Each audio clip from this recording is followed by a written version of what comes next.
जय श्री कृष्णा। बोलिए कृष्ण भगवान की जय। कार्तिक शुक्ला प्रमोदनी एकादशी व्रत कथा।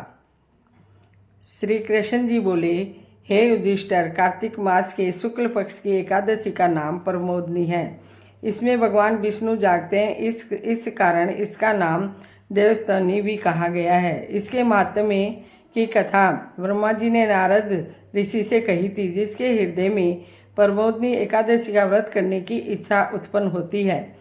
उसके 100 जन्मों का पाप भस्म हो जाते हैं और जो व्रत को विधिपूर्वक करता है उसके अनंत जन्मों के पाप नष्ट हो जाते हैं।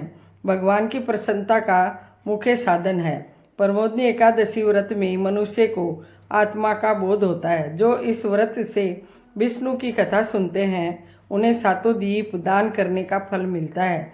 जो कथा वाचक की पूजा करते हैं वह उत्तम लोगों को प्राप्त करते हैं। उसके 10,000 जन्मों के पाप नष्ट हो जाते हैं।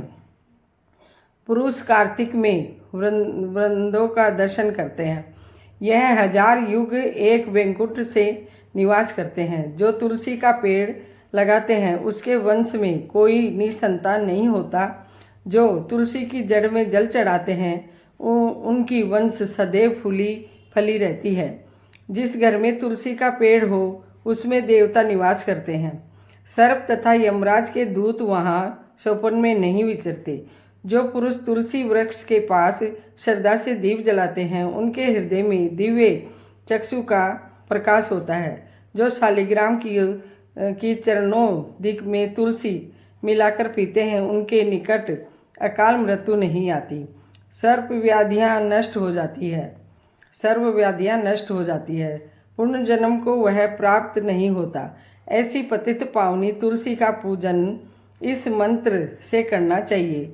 ओम श्री वृंदाय नमः, ओम श्री वृंदाय नमः, ओम श्री वृंदाय नमः।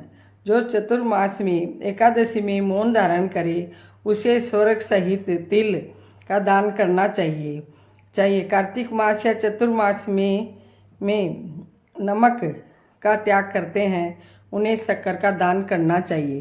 कार्तिक शुक्ल पक्ष की एकादशी से पुण्य देव स्थानों में दीपक जलाने से महापुण्य होता है। बुद्धिमान पुरुष सारा कार्तिक को यही नदी तट इत्यादि पुण्य स्थानों दीपक जलाते हैं। प्रमोदनी एकादशी महात्म्य सुनने से उनके गोदान का फल मिलता है।